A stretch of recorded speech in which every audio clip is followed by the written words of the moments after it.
Hello, folks. Can you hear me? If you go to the right-hand side of your screen, there is a chat function.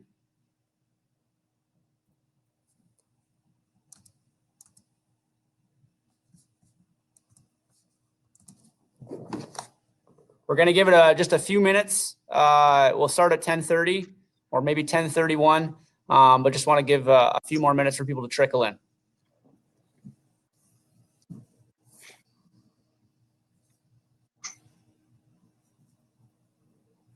Just remember to move the chair out of the way.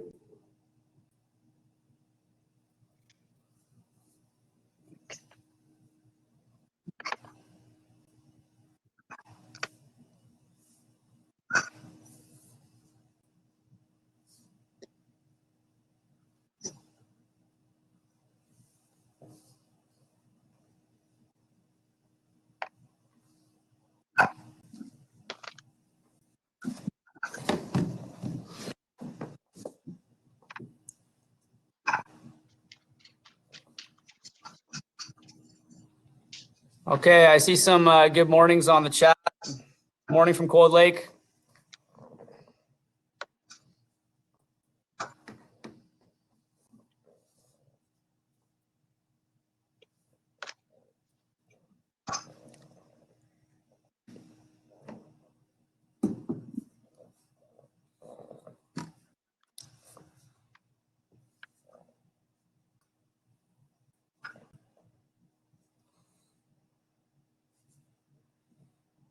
Philippa, do we have you on the line? Yep. Still here. Okay, good. Didn't lose you. That's a good thing.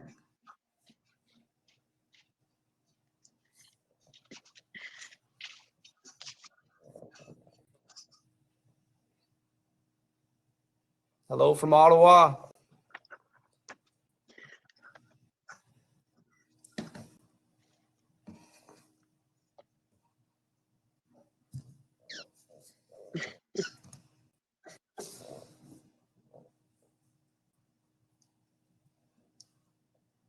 We are in Ontario. Yes, we are. 10:30 start.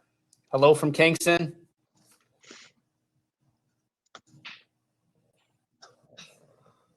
All right, so it's 10:31, and we definitely want to start on time so that we can finish on time. Thank you, everybody, for tuning in. My name is Lucas DeMarco. I'm the Health Promotion Manager. This is Health Promotion Between Two Ferns, if you will. That's my joke that I tell at the beginning of every webinar, and I hope it landed on your end if you know what that is. If not, I'm sorry. But I appreciate you being here. I'm joined by Philippa Arbiter. You can see her on your screen. It's either my right or my left. Wave to the people. Hey, everyone. And she is also on the team here in North Bay. What I'll do is I will fire up our slideshow. Before I get to it, I should let you know that as a facilitator, I have limited ability to actually monitor the chat as we go. Being interactive is a little bit limited on this forum. So if you have any questions, one or two things you could do. You could either save your questions to the end during the question period, or you can fire your question into the chat. And I do have somebody helping me here, Trevor, with Health Promotions, and he can write down your question so that we can revisit that question towards the end. But again, I have a limited ability to kind of see those questions as they come. But we'll definitely want to try to answer any and all of those as they come up at the end of the session. So I will go into the slideshow. And hopefully what you will see is a big slide that says injury reduction strategies for a healthy spine. Trevor, do you see that? Okay. And above that slide should be my face and Philippa's face. So again, I am Lucas DeMarco, Health Promotion Manager at 22 Wing. Philippa is the fitness, sports, and physical exercise coordinator at 22 Wing. And this is a part of a briefing. The injury reduction course is something that we've done on the wing since I started roughly 10 years ago at 22 Wing. But more recently than that, within the last 5, 6, 7 years, Philippa and I have teamed up, her being on the fitness side of the house and myself on the health promotion side of the house to be able to co-deliver this this material. She definitely has a vast knowledge of the practical components, whereas I'm maybe a little bit more theoretical on the health promotion side. So we figure it'd be a good flip side of the coin each way to have a well-rounded briefing for you related to this topic. In injury reduction, we talk about a lot of different injuries throughout the body, but the one component of that course that we're going to focus on today is the component that's on back health or a healthy spine. So we're going to take a bit of time to really flesh that out, some tools to work with, both theoretical and practical, and some references along the way. Right now, in our current situation, our current climate, we might find ourselves at home a lot more, either sitting on the couch or maybe picking up our toddler or working around the house. Any of those things could potentially be evoking potentially some back pain in our viewers that are tuning in today. So we'll help you along the way and provide you some strategies to try to mitigate that and just ensure that you have some strategies moving forward for a healthy spine. Okay. So before we get started, just a mandatory slide from headquarters that we definitely want to put at the beginning and at the end of every one of these webinars from Health Promotions. This presentation is the property of the Department of National Defense. So there's no reproduction, retransmission, duplication of any of the slides. It's certainly forbidden. The topics discussed in this webinar may be sensitive in nature. This line definitely applies probably more to our addiction cell and our social wellness cell. But you never know what might come up in something like this, as actually benign as injury prevention might seem. There could be some sensitive material in here. The one thing that we want you to understand is that these webinars are actually being recorded for later use. So anything that you throw into the chat, just be conscious of that. We want this to be able to be used as a continual reference into the future through CAF Connection, so people don't have to just tune in live. They can watch it otherwise. So yeah, I mean, that's pretty much is the gist of that slide. Just wanted to throw that out there to make you aware and understand of our parameters today. Okay, as far as where this information comes from, it comes from very reputable and reliable sources. They're sources both internal and external to the CAF that have been used to construct this briefing with our subject matter experts in Ottawa. But the one that we're really going to focus on today, as far as a DND partner that's external, is actually the material that is provided from Dr. Stuart McGill.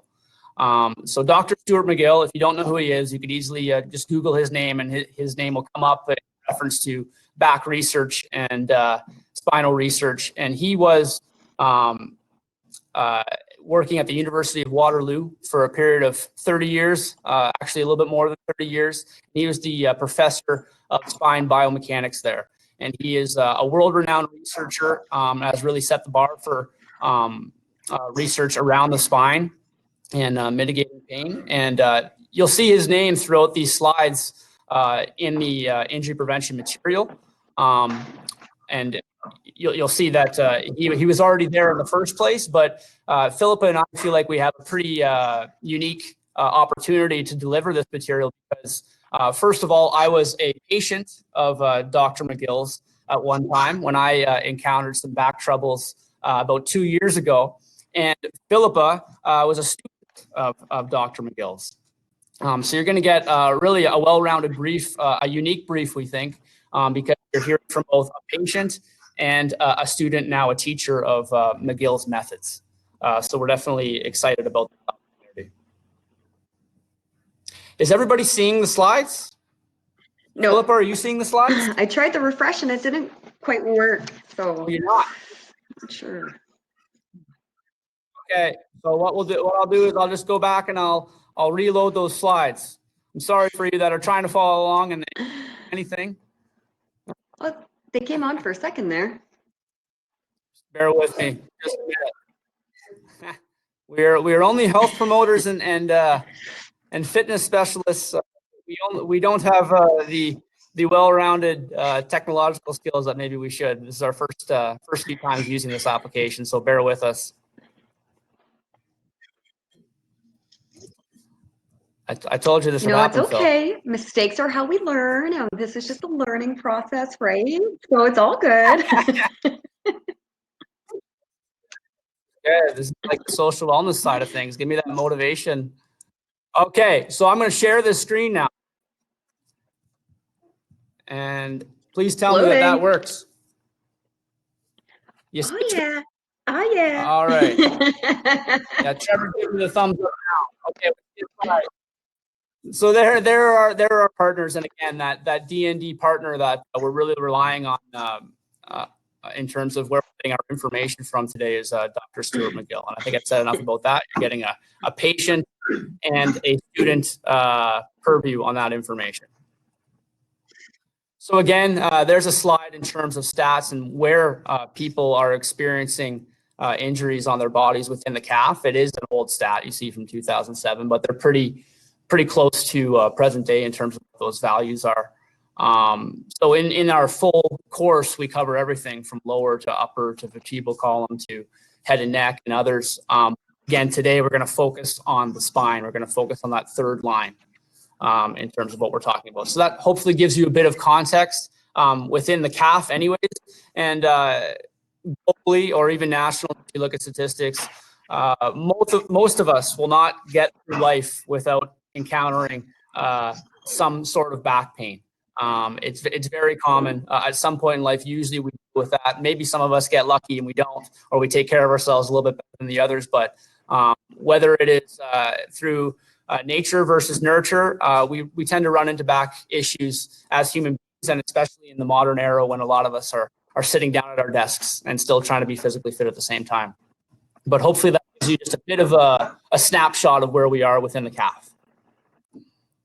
So poll question. Now that I've just figured out the slideshow, I'm going to actually make an attempt at making a poll question on this thing. Hopefully this isn't as painful. But I will go in and I will fire up a poll question.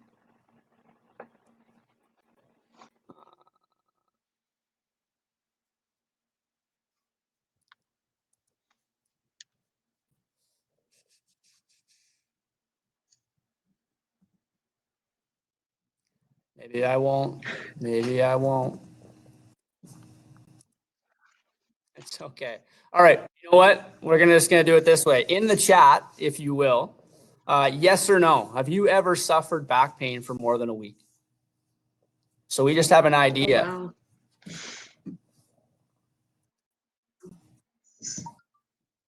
Yeah. Okay.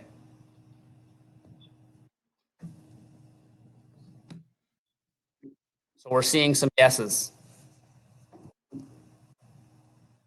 Okay. So whether this briefing is for you personally going to be in the spirit of prevention, maybe you've never had back pain before, and you want to make sure that you don't have to get into that scenario and you're looking to take care of yourself in a preventative way, or whether it's reactive. Maybe you've struggled with back pain for a period of time and you're looking for more tools to battle that. We think that this briefing will give you tools for either situation. So hopefully you get something. But thank you for your response there. That definitely helps Philippa and I to understand who we're talking to out there in our digital audience. It's weird for us not to be face to face. We're used to that as PSP. Okay. So back to my slideshow. Trevor, let me know that we made it back to the slideshow. Okay, right on. So we saw the poll question. We already did that. Looking at triggers for back pain, we could have triggers for back pain varying from acute injuries, so one-offs, or accumulated trauma, as far as repetitive strain injuries. And those are different ways that it could happen. Lifting, carrying, overextension, poor posture, falling, being struck, being exposed to a lot of vibrations. There's definitely a lot of ways that back pain could come about. And, Philippa has such a better purview on that than I do. She has a huge background in reconditioning and working with the injured. I don't know if you have anything to speak to in reference to that slide, Philippa, but feel free to pipe in if you wish. I was just going to highlight the fact that while we all have to lift, we usually have to carry things. There's going to be times where we overexert or over maybe extend our back or have that poor posture.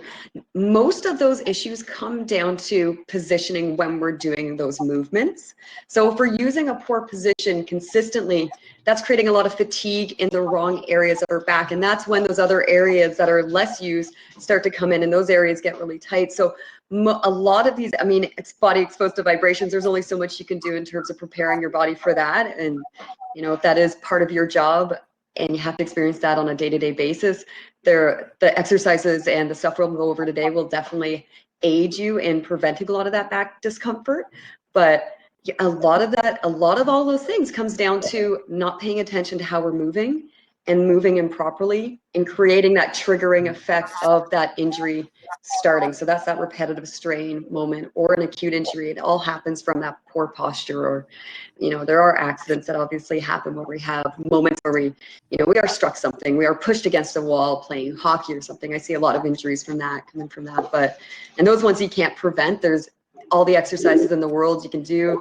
An impact is an impact is an impact. It's going to cause damage no matter what. So at least the exercises we'll go over today will at least give you some prep work and prepare your body for the recovery phase when those issues do come up. So yeah, I'll send it back to you. Excellent. Yeah.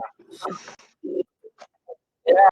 No, that's great. And I think some of the confusion from a lot of people that experience back injury is that, and at least it was for me, is that when the injury occurs, it happens doing something that would be seemingly benign, like picking up a pencil from the ground or picking up a piece of paper from the ground. For me, it was picking up a very light box from a shelf, and then all of a sudden something's happened in your back, and it's very confusing to kind of rationalize how that could happen. But as we've discovered, it's probably not that one movement. It's all the thousands of movements that you've made before that one straw that broke the camel's back, if you will, that have added that cumulative trauma and put you at risk of getting that nice pain that doesn't go away for a while. So anything to add there, Phil? I know that there's a lot more science behind it, and I put it very simplistic, but that's one of the things that I think. No, I think you nailed that point. I'm going to use an example that you use with me sometimes, the tipping point of a glass. So we have our glass that's half full when we wake up. So that half full glass is all those healthy movements that we're doing. So we've already started out with a half full glass. As we go through our day, our glass is going to maybe empty if we're doing a lot more healthy movements, or it might start filling up if we're doing those poor postures. And at a certain point, if we're consistently doing those poor postures, that water is going to flow over the side of the glasses. So you're going to get to that point where you're just beyond the point of recovery. You can't get that water back in the glass. So this is a lot of the stuff we'll teach today is about preventing you getting to the pouring over portion, and to recognize when your glass is starting to fill up, and how do we decrease it to get to a healthier level again that day. So yeah, stealing from you. Yeah. That's probably a better metaphor. Thank you. Very good. I think that helped. All right. So a part of reducing our pain, or maybe the first part of our attack in terms of how we figure out that situation, is understanding the cause. You know, what is the cause of my pain? How have I gotten here? And with Dr. McGill's research and a lot of other supporting research, we're understanding that the cause could actually be what we do in the gym. When we're in the gym and we're trying to get stronger and healthy, and we think we're doing the right things. Traditional things like sit-ups have always been an idea in my head, at least in my younger days, when I thought, well, if I got a strong core through sit-ups, that means I'll have a strong back. We're understanding that forward flexion exercises, especially, actually put your back at risk. That constant flexing of the spine, well, it is good to build soft tissue potentially. There's hardware underneath there as far as your spine that is actually being damaged. So this was a really big learning curve for me personally to get away from the old school sit-ups that I know are definitely still prevalent within our military community, and start thinking about things like static holds, like planking. Philippa, maybe you got something better to No, say. I think everyone should practice planking as much as possible. You're hitting it. So sit-ups, yes, absolutely. We don't want to be doing those repetitive trunk flexion extension or exercises anymore. We're also learning a lot about anti-rotational movements in terms of the transverse abdominis getting engaged. So those side and our oblique muscles to get engaged. We all see those Russian twists happening. The most conservative approach is going to be the most protective approach you take to your core exercises. So avoiding those flexion movements, those rotation, those twisting movements, unless it is part of your high performance sport that you're practicing or a sport that you're practicing. So for example, judo, you have to do a lot of flips. So you might need to work a little bit more into that movement phase of that exercise. But for most of us, opening a door is probably the extent of what our rotation will go through. So we pull and open our door and we have to keep that core flexed. And really the goal is and just using the door as an example, and picture one of those really heavy doors that you might have at a gym or at a, your old high school or college, and you'd have to pull on that door and you have to reeve back on that door. Really, when we're getting into those movements, our back should not change posture whatsoever. And that is the anti-rotational core that we're talking about. We're looking for those external factors that challenge the core without changing our spine's position. And so when we're looking at repetitive trunk flexion exercise, I keep saying extensions because that's flexion extension always goes hand in hand. But when we're doing these flexion extension exercises, you can see right away, there's no way your spine is maintained in a flat back. There are some, now I bet you there's some yoga participants out there that are saying, well, no, there's a lot of flexion and core movements in yoga. But if you, if anyone's done yoga, there's a boat pose. So boat pose is when you're holding your body at kind of a V position. Your legs, sorry, I'm trying to get it straight. Your legs would be up in the air and your body's at the other end. A lot of people tend to curl in on this one. So their back would be flexed and then their legs are flexed. So if I bent my knees and was able to, sorry, I'm doing opposite. So if I bent my knees and extended, this would be a better position because my back is in that neutral position. So again, there's no bend on that back, but you're still able to do a little bit of those. It's almost, I'm looking at the picture on the slide because that guy is in a similar bent angle at his hips, but he's completely rounded in his back. It's a really sad picture for me to look at sometimes. Yeah, we want to have that flat back. And if you can't do those lifting movements with a flat back, you're really not ready to do those movements. So planking, bingo, bango, get that done. The exercises we'll show you today, those are usually the 3 exercises I recommend to every participant that I have in any back injury. Regardless of the level of severity, those are the 3 that I'll go to, a version of those ones. And yeah, sit-ups are not a good choice. That's a great finishing line there. Sit-ups aren't a great choice. And if you ever want to learn more about different exercises, always talk to your PSV staff at your local base.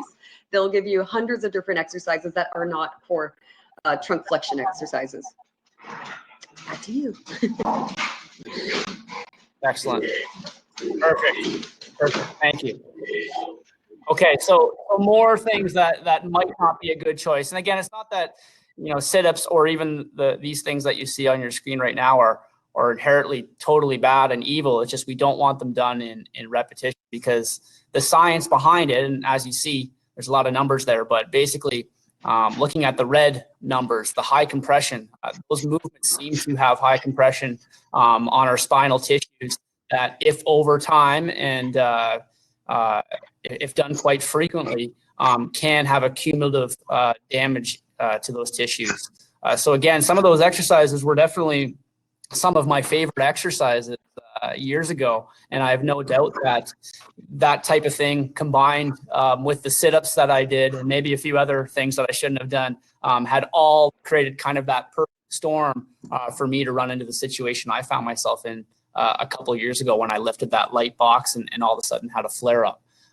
So again, some more things to watch out for. And those are things that we still to this day see commonly performed in the gym. My health promotion office is right outside the gym here in North Bay, and we see those all the time. And the machines are there, but we have to be cautious. And I'm just going to point out one, I always kind of smile at this slide because I got a qualification through CSEP, which is the sort of the Canadian Society of Exercise Physiology. And back in the day, way back when I started, that middle exercise they're demonstrating was our assessment value for back endurance. So every time I see this and I see, how much pressure that was putting on the spine, I'm always flabbergasted. It was one of the assessment methods that we were trained on years ago. So it's amazing how much that knowledge has changed in terms of how we're approaching the back conditioning and how to keep the back healthy. And some things that we might have known in the past to work really well for us, as Lucas was saying, we've all been there. We've all made those mistakes in our past with fitness. It just shows that even the fitness professionals, we're still learning and we're still developing in those exercises. So it's okay to make those mistakes as well. And that's where we're moving forward from them, learning. Absolutely. Okay. So I think we've talked about what not to do enough. Really what we wanted to focus on today is what you can do now to make your situation better. Whether you want to be preventative or if you're experiencing pain, these are movements that can help. Trevor, if you wouldn't mind, if you can copy or just write that HTTPS link into the chat for our participants so that they can have it. It's on the slide there for you, and I know it's kind of convoluted, but Philippa has actually prepared a really comprehensive instructional video that they are using on their North Bay PSP YouTube channel. And you can visit that later after the brief, but before I go over to her, what we're basically going to do is she's going to use me as her guinea pig, if you will, to there to the yoga mat, and she'll kind of walk me through explaining these movements. And they look very simple, but if done correctly, they are very challenging and can definitely help you in terms of, first of all, preventively to not have pain in the first place. But if you're experiencing pain, it can really save you. And I've been doing these exercises for 2 years since I experienced my injury, every day, maybe twice a day at the beginning for a while. And definitely these activities as prescribed by Stuart McGill to me in our private consultation honestly saved me and got me through the really tough days. And I have just continued to increasingly get better and better as time has gone on. There are definitely ebbs and flows. But I believe in this fitness. The evidence supports it, and I think if nothing else on this briefing, if you really just focus on what we offer here in terms of some tools to believe in, and give them some time for your body to feel the effects of them, it's a really good takeaway for you if you're experiencing mid, lower, upper back pain. Along with any consultation that you might have with a physio or a chiropractor. You definitely don't want to ignore their advice either, but I've seen some great success, and the evidence shows that it's some very good tools here. So I think I said enough there, and what I'll do is I'll hand it over to Phil, and she'll introduce these exercises and use me to demonstrate. So as I kind of mentioned, these 3 exercises I put on, I'd say 90% of the back health clients that I have coming into my office looking for programming for their back injuries. These exercises, regardless of the level of severity of your injury, I can get most people to do every one of these exercises to some extent. That extent might be less at first, and then you're able to develop into it. But 100% of this is something that is universally accepted, and it is a very conservative approach to core, but it works. And if it works, don't bash it, right? So the first thing that we do, especially with back pain clients, it's that tipping point. So we don't want to change the position of our spine to do a lot of our movements throughout our day. So as you see, Lucas is kind of standing at the end of the mat, and he's just kind of waiting for my go ahead here, because there are certain ways to get down onto the floor and stand back up to keep that back safe. So Lucas does amazing demos with bringing himself down. So I'll just get you to bring yourself down to your knees here, Lucas. So what he'll do here is he's going to step forward with one leg into a lunge position and bring the back knee down. Both knees come together, and he takes his hands and slides them down his thighs so that his hips rest over top of his heels. Now we can see that his back hasn't changed yet. Yep, you go ahead, walk those hands out. So we're walking those hands out, and that is how we find that first bird dog position, that Superman position. And we have not triggered anything in the spine because that back is completely flat. Now, the other thing that most people do have trouble with is their natural posture might not have your perfect flat back. So how do we find our own perfect flat back? Well, it's pretty simple, actually. All we are doing is, anyone does yoga, it's a cat-cow. So he's just going to round his back really high towards the ceiling. And just, he's rounding as high up as he can go just to understand how far that back can go. Once he's done that, he's gonna let that belly drop down and let just kind of get that concave back, really rounded back here. Now, what I want you to do, Lucas, is find somewhere in between those two positions that feels comfortable to you. So by doing that extension and curl, we kind of create a little bit of movement in the spine. So you can see on his lower back here, I'm touching my computer screen here, I don't know why, but you can see on his lower back here, he's got that nice little curve. Now the other step on this one to find that perfect back is I always get people to press really firmly through their arms. Lucas is already pretty much doing this, but it is that last little step to kind of help separate the shoulder blades, creates a little bit more rounding on the upper back, but it also creates a really flat spine. While we're in this position, bracing is what we're going to be focused on. So what is bracing? There's a lot of definitions for bracing and there's a lot of funny ways to teach it, but I like to use the Pillsbury Doughboy. If I was going to run over and Pillsbury Doughboy Lucas in his side or in his obliques or his belly, I should feel tension there. And I'm not talking about 100% tension where he's fully flexed and he can't breathe anymore, but he's talking with that flexion where he's able to maintain the level of volume of voice that he can do. So that's a brace. He's in a perfect position here. Okay, so that's how we get down on the floor. It's a really long explanation, but that's how we get down on the floor and find our perfect back. We'll go on to the bird dog demonstration. So the bird dog, or Superman as some people call it, it's an opposite arm and leg extension movement.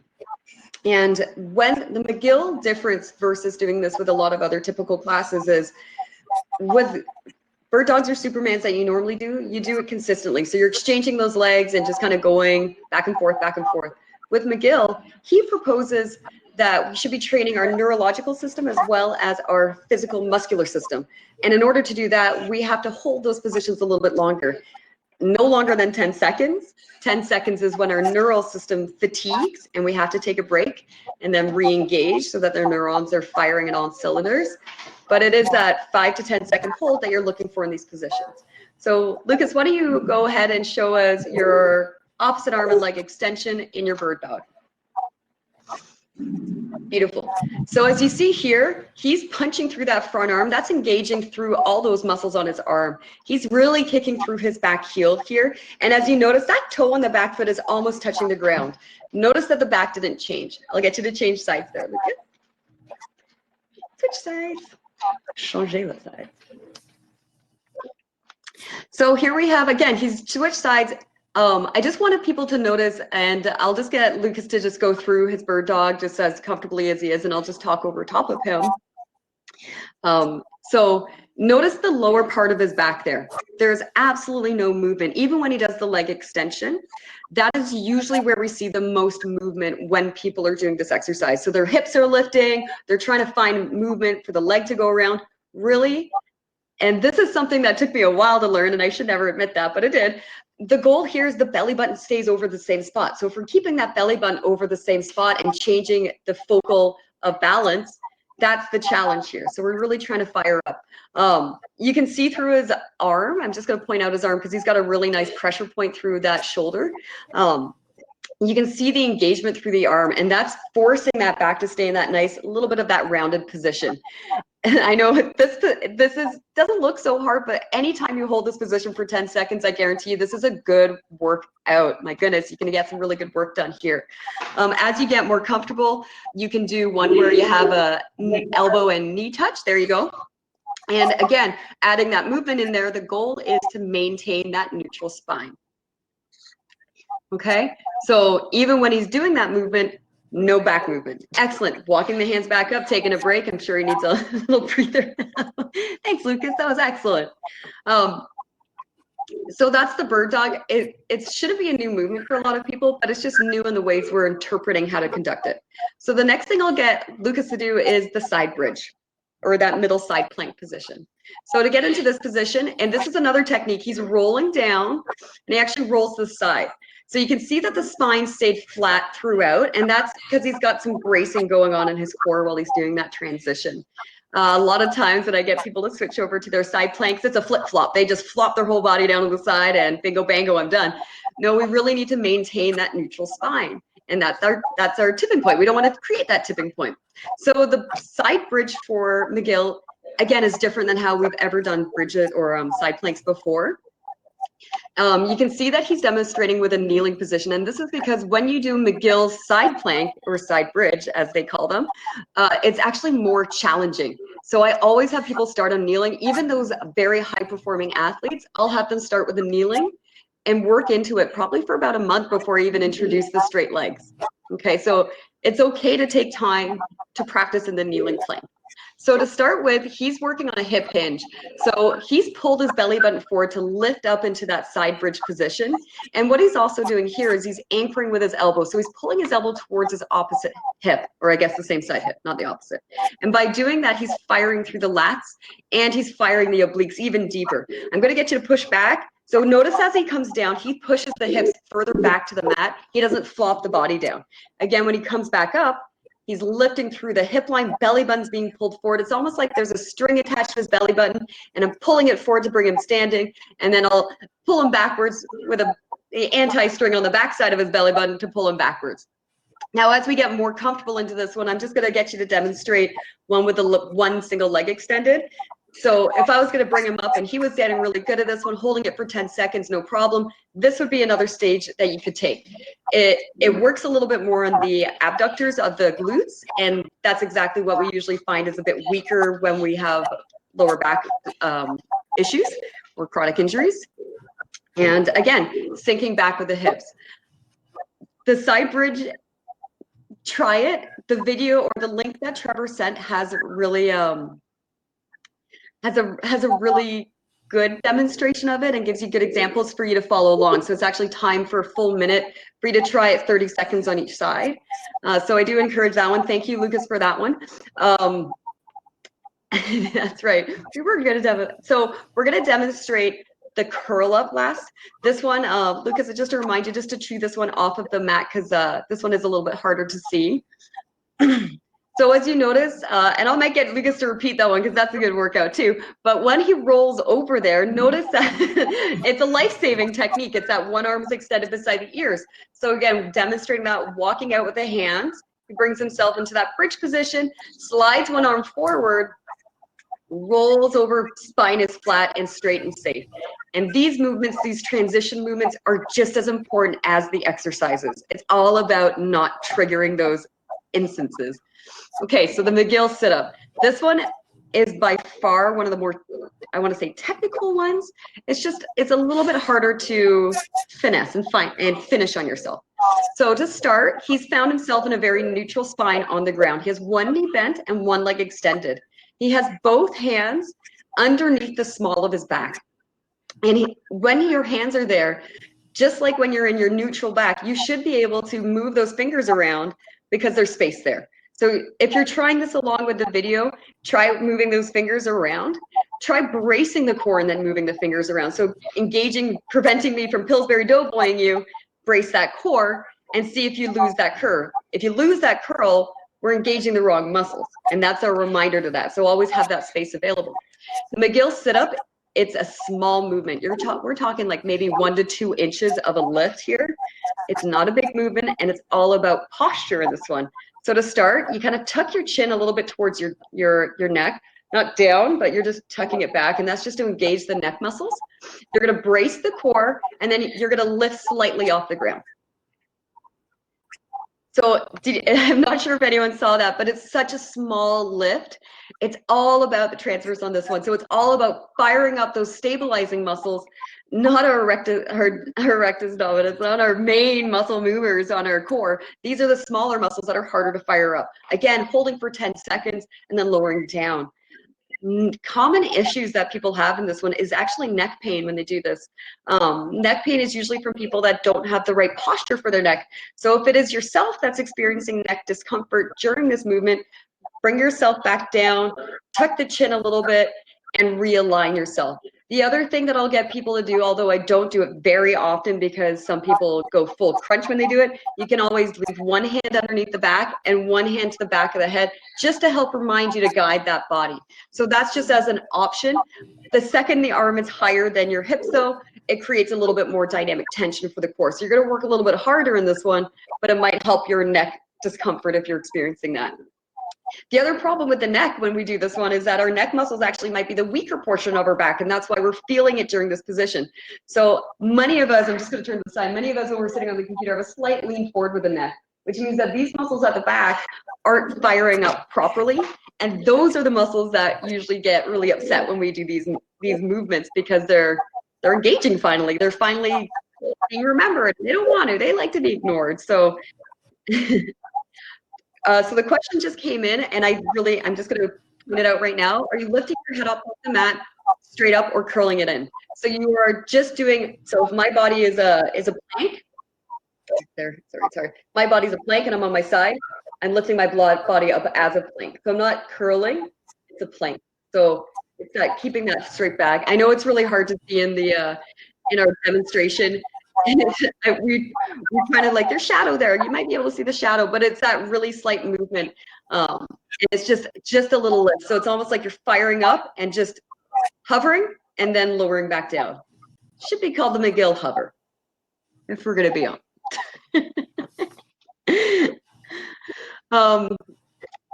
Other than that, Lucas, is there anything else you'd like me to go over for the exercises? I think that's three. That's the big three exercises. Your video will explain it a little bit in more detail, and you've also added a few really important psoas stretches for some people that'll be helpful for people. So that's the gist. But you could do your own research, the viewer at home, to go on the internet and just type in Stuart McGill Big Three, and instructions will come up that might defog any of the perception here in case you have some lingering questions around form. But we're also here to help you in case you have other questions. But the big question that I had for him when my consultation with him was, I was so ingrained in that kind of almost bodybuilding or just old school fitness mentality in terms of how many reps do I do, right? What's my rep target for these things? I know I got to do these 10-second holds and then sweep, take a break, 10-second holds, but how many reps do I do? And the main theme of what he's telling us to do is basically we're looking at a descending pyramid. So your first reps might be 6 10-second holds, then you take a break after your set, and then you do 4 10-second holds, another break, and then 2. So you are de-escalating it as you go, so that you are only focusing on strengthening issues and not ever approaching that tipping point that Philippa was talking about. So we don't want to be doing 6, 6, and 6, because on our second and third set, we might be going past the point where we should, and we're actually creating more tissue damage. So it's a protective way of training. It's opposite to the whole go until you fail mantra that a lot of us were used to in our fitness. But it's really, you have to stay very disciplined. Even if you feel like you could do 1 or 2 more reps, you have to back off. You have to be very patient with yourself and allow your body to take the training in baby steps so that you don't go backwards. So yeah, a descending pyramid of reps is what you have to remember, and through his literature and our other resources, you'll get more. And again, you can always reach out to PSP in North Bay and reach out to me directly, and I'm happy to provide you any information you need for that in terms of the rep range. I just wanted to point out, McGill does a little bit different, because a lot of times when we talk about rep range and we're talking about exercises, we're looking at increasing the number of sets and the reps. And the dose of this one is 6 to 10 seconds. Obviously, we keep hammering that into you guys, is 6 to 10 seconds. If you start doing this and you're starting at the 6 sets, as Lucas is describing, and you're finding that it's too much for you as well, don't feel like you need to start at 6 sets of 10. Most of the time, I start people at, I do a little bit differently. Like, I'll start them at maybe four sets of the 10 seconds per side per exercise. And then I might ask them, to repeat the 4 sets in the afternoon. So they would have to do a dose in the morning and a dose in the afternoon to help balance their body. The other way you can do it is exactly as Lucas and Stuart McGill do. They do a declining pyramid approach, where you're reducing the number of sets that you're doing in each of the rep ranges that you're doing in each of the sets that you're in.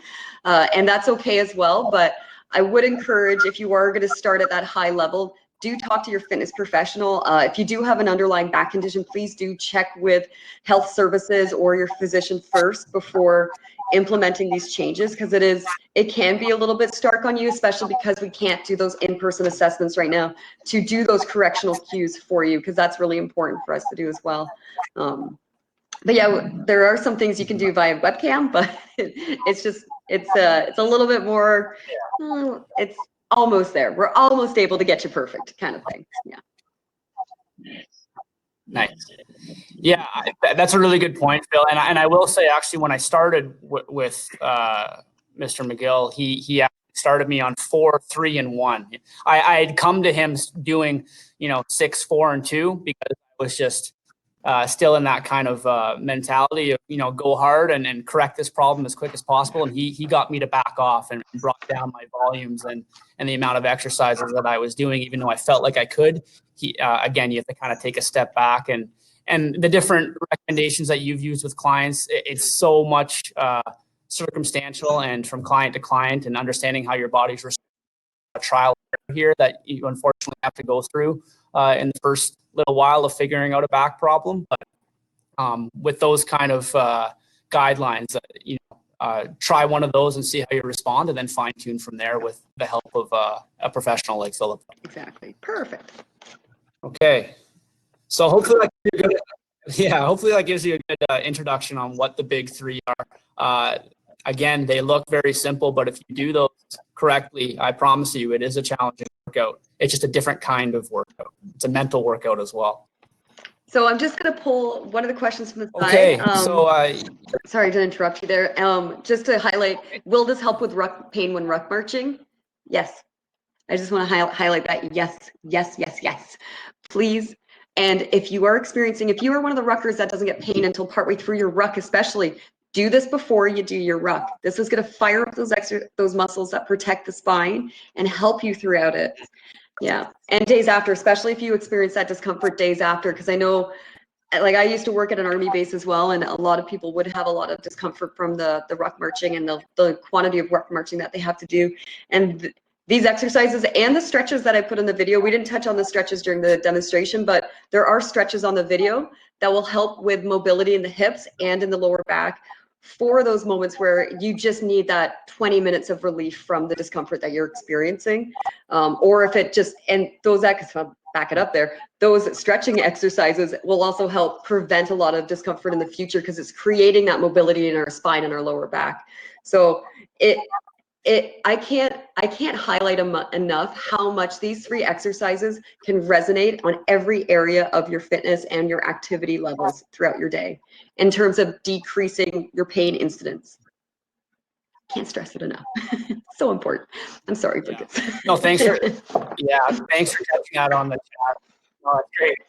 But hugely important. I know that the athletes that Stuart works with, like NFL, NHL, he has them doing the exercises right before a game or practice to add that stability to their spine so that they are more resilient for competition.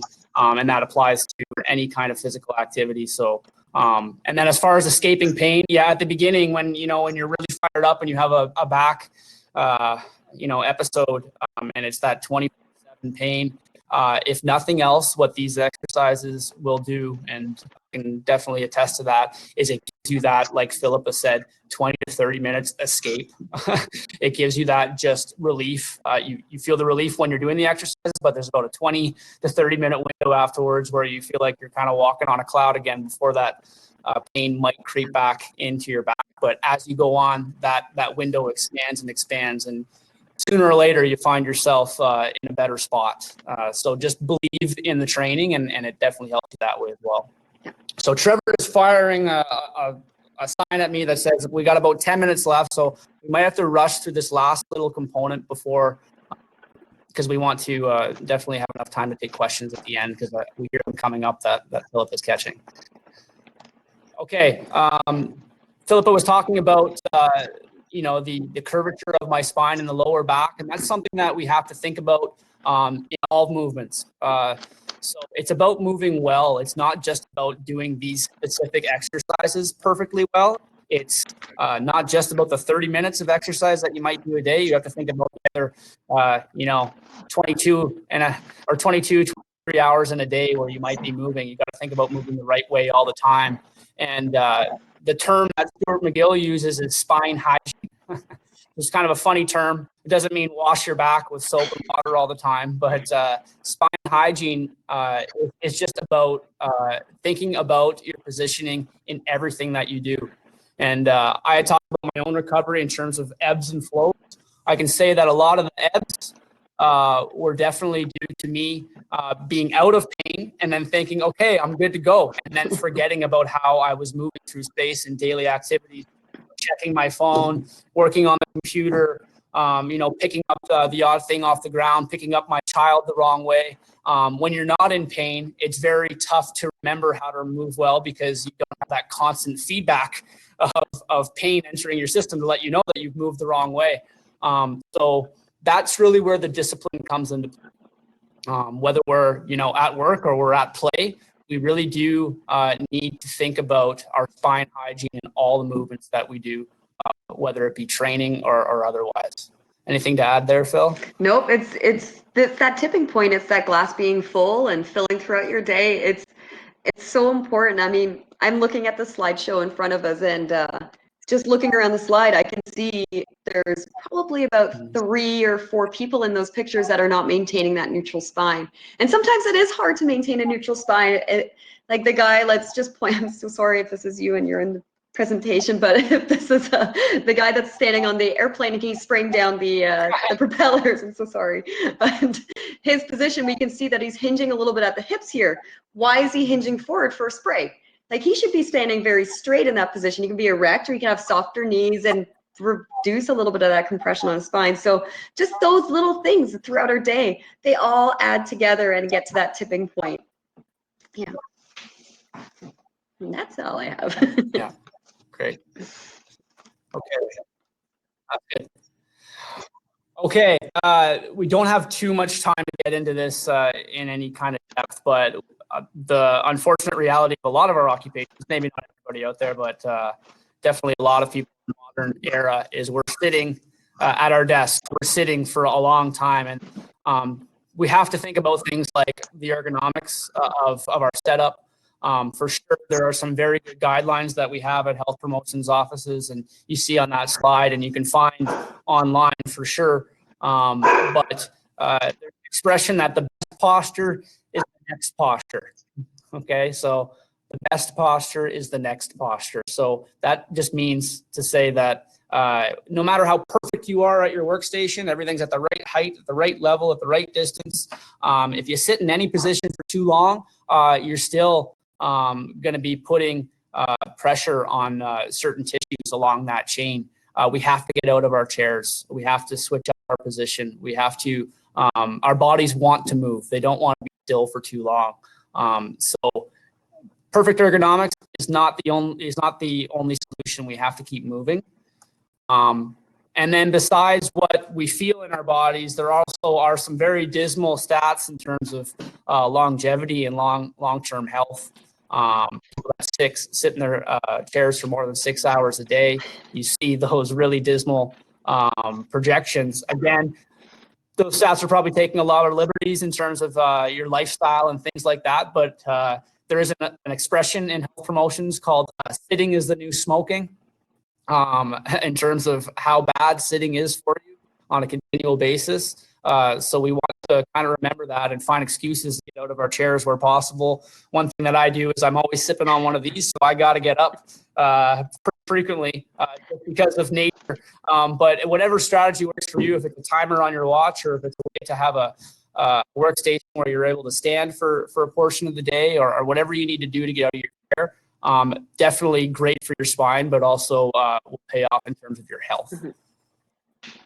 So the recommendation from Health Promotions is every hour to make sure that we're standing for at least 1 or 2 minutes, walking short distances, or performing some standing exercises, or maybe even getting down on the floor at your office and doing some of the McGill Big Three. I know that I do it all the time, and my colleagues catch me all the time doing those exercises. They might walk into your office on the floor doing exercises. It's kind of weird, but whatever you got to do to feel healthy is going to obviously make you more productive in the workplace to be able to do your jobs and to care for your families afterwards as well. So get out of your chairs is the message there. Okay, so we've made it to the resource slide, and I'm looking over at the timer, and we got 5 minutes left for questions. I'll just quickly comment on the resource slide. None of this is really zeroing in on injury prevention, but this is the generic slide that all the health promotion managers and specialists are flashing up at the end of their slideshows to let you know the resources that definitely apply to the situation that we're all in together today. Take note of those. If you need them, please use them. They're at your disposal. So I just wanted to highlight that to finish off. So I'm going to exit the slideshow, and I will jump onto the chat with Philippa, and we will take the last remaining 5 minutes to answer some questions. So I can address the deadlift question because we just saw a slide on that one come up, and it's okay. You don't need to bring it back up by all means. But so the question at the start when we were going over some of the movements in core is, what about the deadlift? Can we still do the deadlift? Because there's a lot of contraindications when it comes to deadlifts. And what I mean by that, there's a lot of things that say the deadlift shouldn't be done because it could cause strain on our back. Frankly, posture is everything. Everything. There is no way we can get through our day-to-day living without doing some sort of hip hinge deadlift movement. So it's creating a deadlift movement that's safe for you to do with whatever condition you might be living with, or if you're a healthy population, how do we maintain that healthy spine through our deadlifts? And it all comes down to that posture, that picture and that diagram that Lucas had up earlier, where it had 200 newtons of force for a good posture deadlift versus, I can't even remember what the other side was. I want to say somewhere around 3,000. It might be a little less of newtons of force. And that's just pretty much like the amount of pressure gravity is going to put on one area of your spine. That's what that newton force is kind of indicating.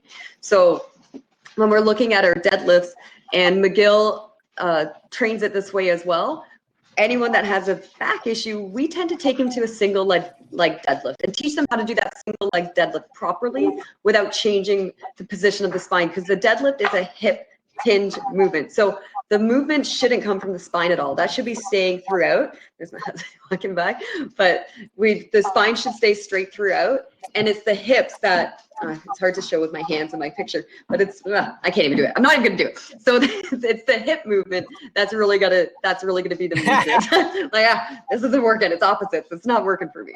But yeah, hopefully that addressed your deadlift question.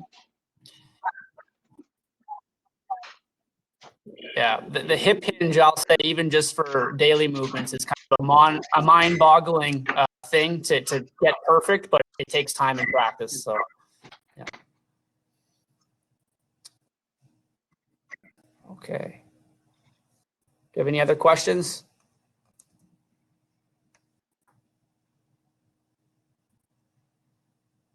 Do you see any questions on your end, Phil? Nope. I'm question free at this for point. The compliment. Okay, they're letting us off easy. Yeah, this is awesome. All right. What? Cool. All right. Well, if there's no more questions, we'll just take this opportunity just to thank everybody for tuning in. I hope this is just the tip of the iceberg. You really definitely need to work with somebody to get this stuff right. But I hope that you've gotten something out of this. This has been health promotions between two ferns and Philippa at home. And we hope to do this again, maybe in some capacity. Look out for us on our local Facebook page in North Bay, PSP. And there's be more resources there for you. Thank you, Philippa, for joining me today. And thank you all. Be safe. I wish you well. Take care. See you guys. Bye. Bye.